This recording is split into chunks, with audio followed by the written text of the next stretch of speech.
नमस्कार। Poetic devices में ये चौथा टॉपिक रिद्म। देखिए rhythm is a musical device.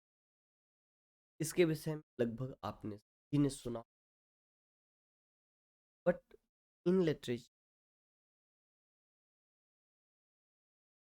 Rhythm actually एक साउंड इफेक्ट, जहाँ पर साउंड जो है रेगुलेट होती है। पर्टिकुलर लय कह सकते हैं आप, रिद्म को आप हिंदी में लय कहते हैं। यानी कि जब किसी भी वर्क ऑफ लिटरेचर में एक लयात्मकता होती, एक पर्टिकुलर रेपिटेशन ऑफ साउंड होता। साउंड से यहाँ मेरा सेंस कोई पर्टिकुलर वर्ड से नहीं है। साउंड का यहाँ सेंस जो है पर्टिकुलर साउंड पैटर्न से है। तो रिद्म जो है एक पर्टिकुलर साउंड पैटर्न का अरेंजमेंट। तो we can say that rhythm is a regular repeated pattern of sound और मूवमेंट इन प्रोज और वर्स। ठीक है, आप ये नहीं कह सकते कि प्रोज वर्क है तो उसमें रिद्म नहीं होगा। प्रोज भी रिदमिक हो सकता है, उसकी अपनी म्यूजिकलिटी हो सकती है। तो रिद्म जो है वो एक म्यूजिकलिटी है, म्यूजिकल क्वालिटी है, म्यूजिकल डिवाइस है, जो कि किससे समझ में आती है? एक regular repeated pattern of sound या फिर मूवमेंट। कहाँ पर? इन प्रोज और पोएट्री। प्रोज और पोएट्री दोनों में जो एक रेगुलर रिपीटेड पैटर्न होता है, मतलब एक पर्टिकुलर अंतराल पर, एक निश्चित अंतराल पर जो साउंड पैटर्न्स रिपीट होते हैं, उसे ही रिद्म कहते हैं। क्लियर? तो रिद्म कैसे आता है इन लिटरेचर, इन पोएट्री? तो सबसे पहली चीज है, in poetry it is communicated by the arrangement of stressed and unstressed। Stressed और अनस्ट्रेस्ड सिलेबल क्या होते हैं? हम लोग इसको जब पोएटिक फॉर्म्स पढ़ रहे थे वहाँ पर थोड़ा बहुत समझा था। आगे इसके 2 टॉपिक के बाद सिलेबल्स आएंगे, वहाँ पर हम लोग इसकी डिटेल में चर्चा करेंगे। आप फिलहाल की स्थिति में इतना समझिए कि सिलेबल्स जो होते हैं वो किसी भी लाइन में, किसी भी लिटरेचर में एक स्मॉलेस्ट यूनिट ऑफ साउंड जो होती है उसको सिलेबल कहते हैं। और सिलेबल 2 प्रकार के हो सकते हैं, या तो स्ट्रेस सिलेबल होगा या तो अनस्ट्रेस होगा। स्ट्रेस सिलेबल का मतलब ये है कि वो वॉइस्ड सिलेबल होगा, यानी कि उसमें जो पिच है वो थोड़ा सा हाई होती है। ठीक है, और जो अनस्ट्रेस सिलेबल होता है वो थोड़ा सा सॉफ्ट सिलेबल होता है, सॉफ्ट साउंड होती है। इनका एक पर्टिकुलर अरेंजमेंट जो होता है, उन्हीं से एक रिदम डिसाइड होता है। एक बहुत ही पॉपुलर रिदम है जो कि जीएम हॉपकिंस ने अपनी पोएट्री में इंट्रोड्यूस किया था, इसको स्प्रिंग रिदम कहते हैं। That is a particular special repetition of stressed and unstressed sound है। ठीक है, आगे अगर बात करें, that is it is also communicated by the duration of syllables. ठीक है, कौन सा सिलेबल कितने ड्यूरेशन पर आ रहा है, कितना उसका प्रोनाउंसिएशन होना है, इस पर भी डिपेंड करता है। And it depends on the metrical poetry. ठीक है, मीट्रिकल पोइट्री है, अनमीट्रिकल पोइट्री है, किस तरीके की लाइंस हैं, कौन सा फुट यूज़ किया जा रहा है, कौन सा मीटर है, इस पर भी डिपेंड करता है। यही इतना नहीं, इसमें कुछ और भी चीज़ें होती हैं, जैसे कि जो फिगर ऑफ स्पीचेस होती हैं, उनमें से कुछ फिगर ऑफ स्पीच ऐसे हैं जो कि म्यूजिकलिटी यानी कि रिद्म को कंट्रोल करते हैं, रिद्म जिनकी वजह से क्रिएट होता है। For example ओनोमोटोपोइया।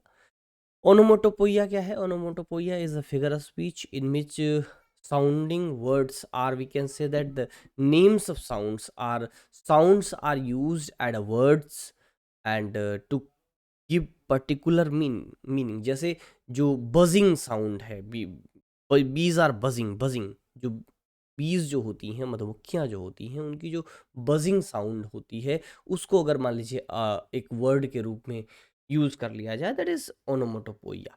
जब साउंडिंग वर्ड्स का यूज होता है, तो साउंडिंग वर्ड्स जो ओनोमोटोपोइया होता है, वो अपने आप में एक रिदम क्रिएट करता है। इसके अलावा एलिट्रेशन होता है। Alliteration is very rhythmic line. ठीक, वहाँ पर किसी पर्टिकुलर कॉन्सोनेंट साउंड का रेपिटिशन होता है, वो भी अ, इसमें बहुत हेल्प करता है, मीन्स कि रिदम बनाने में। कॉन्सोनेंट्स, जहाँ पर कॉन्सोनेंट्स का एक पर्टिकुलर रेपिटेशन होता है। एसोनेंस होता है, ये कुछ फिगर ऑफ स्पीच हैं जिनके यूज से भी रिदम को क्रिएट किया जाता है, ठीक है।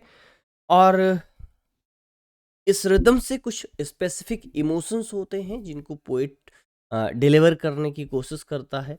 जैसे कि जो इमोशंस, स्पेसिफिक इमोशंस हैं, जैसे कि एग्रेसिवनेस। एग्रेसिवनेस होगा तो वहाँ पर बड़ी हाई रिदम होगी, ठीक है। स्ट्रेस्ड सिलेबल्स का ज़्यादा यूज़ होगा, ठीक है। जैसे कभी आप वीर रस के कवियों को सुने हो, कभी आल्हा आपने सुना हो, या फिर कभी रामचरित मानस मानस का जो लंका कांड है उसको सुना हो। That is very aggressive kind of poetry, ठीक है। या फिर जॉन मिल्टन के पैराडाइज लास्ट में आप जहाँ कहीं सेटन की स्पीचेस हैं, that is aggressive kind of rhythm, ठीक है। देयर आफ्टर अदर जो है कुछ अदर इमोशंस भी हो सकते हैं, जैसे erotic passion. Erotic passion that is related to human relations, ठीक है, कंजुगल रिलेशंस, ठीक।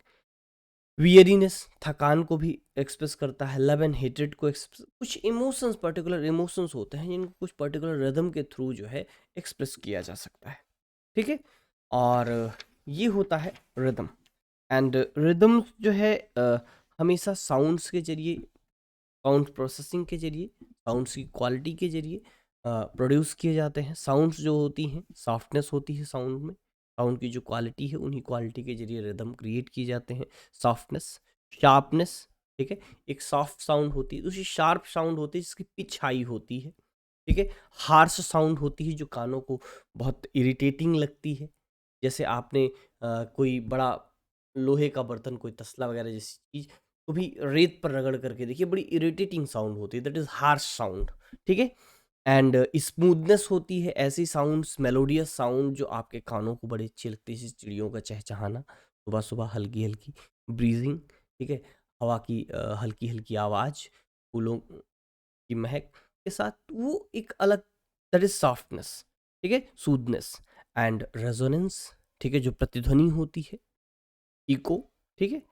एंड थिननेस, आवाज का पतलापन, पतला और मोटा, ठीक है। आवाज मोटी होती है, आवाज पतली होती है।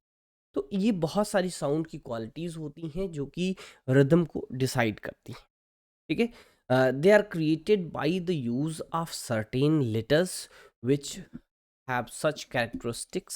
Rhythm is produced by recurring stress, pitch, and pause in certain order, and by vocal verbal harmony, ठीक है।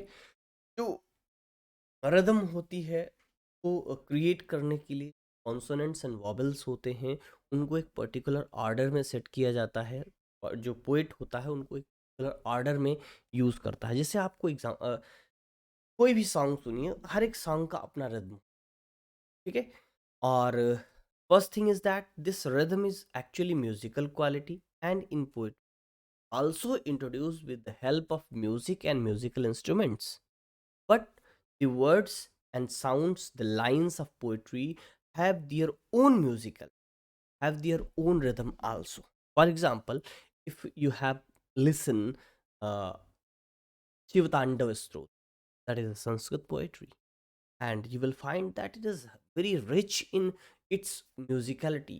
इसकी अपनी म्यूजिकलिटी है, इसका अपना संगीत है, इसका अपना टोन, ठीक है। अगर किसी म्यूजिकल इंस्ट्रूमेंट की हेल्प के बिना भी शिवतांडव स्त्रोत को कोई सस्वर पाठ करे, that is rich in musical and rhythm, ठीक है, उसकी अपनी म्यूजिक, ठीक।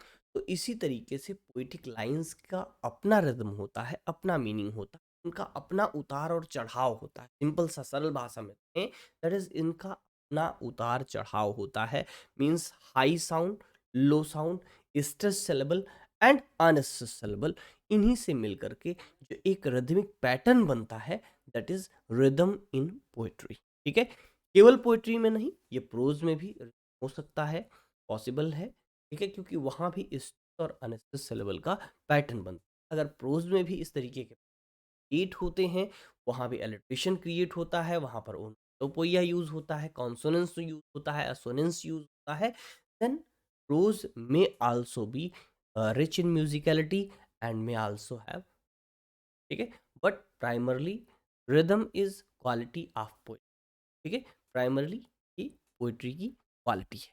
तो सिंपल थिंग इज रिदम हो गया. नेक्स्ट टॉपिक हम लोगों का होगा राइम. एक्चुअली आपके सिलेबस में केवल राइम स्कीम दिया गया है, लेकिन उसको समझने के लिए राइम होता क्या है वो हम लोग समझेंगे देयर आफ्टर राइम स्कीम. ठीक है, तो इस वीडियो में बस इतना ही. नेक्स्ट वीडियो में अगला टॉपिक डिस्कस. जय हिंद.